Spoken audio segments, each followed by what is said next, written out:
Hey guys, alright, so we're continuing our streak on Filipino food, and if you haven't noticed, we're actually taking a slant on the healthy side for Filipino food. I feel like our food is already so delicious and so flavorful and so good. There's no reason it actually shouldn't be good for your body. You just have to make sure that you use the right ingredients and you make the right choices. Today we're making my version of like a Monggo stew dish. I love Monggo, mung beans for those of you who don't know what Monggo is. And it's just full of like nutrition, full of good fibers. It's great for protein. There are two ways really to do this recipe. One is you cook the Monggo with the chicken stock and then you add all the flavors slowly and you really build the dish slowly. Second way is you cook a big batch of Monggo in the beginning of the week and then you use it throughout the week for any type of recipes that you want to apply it to.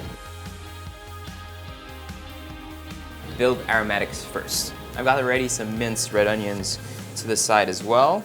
So you just need 4 cloves of garlic and just a nice little thumb knob of ginger. That's all you basically need in terms of your base aromatics.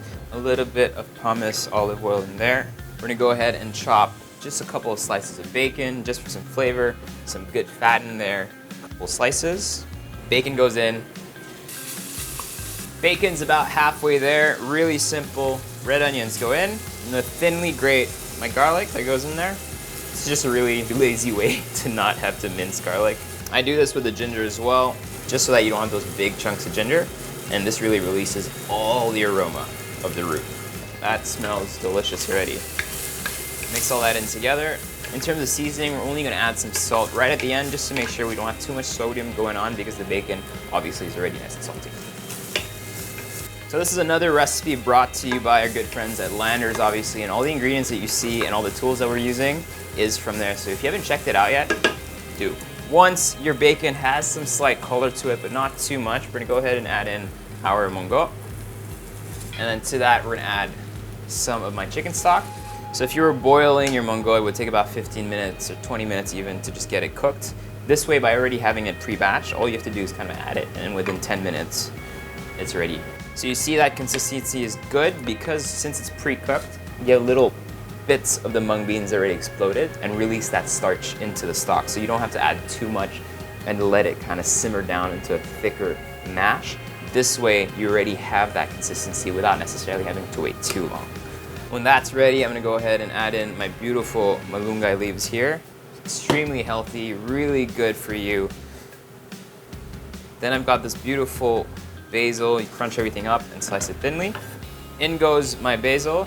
Mix all that up together. You'll see it slowly drying up, which is exactly where we want it to be. Reduce the heat and add in our coconut milk. That's pretty delicious already. Tad bit of salt. And I found this really kind of nifty herb powder the other day. It's jalapeno powder. It's the first time I see this.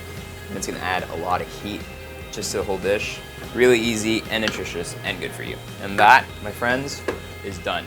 All we gotta do now is place everything into a bowl here.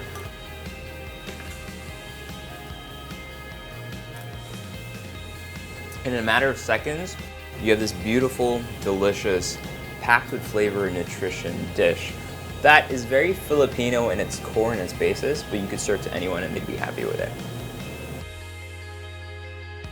If you want to check out all our other Landers recipe video collaborations, make sure to like this Facebook page and subscribe to our YouTube channels.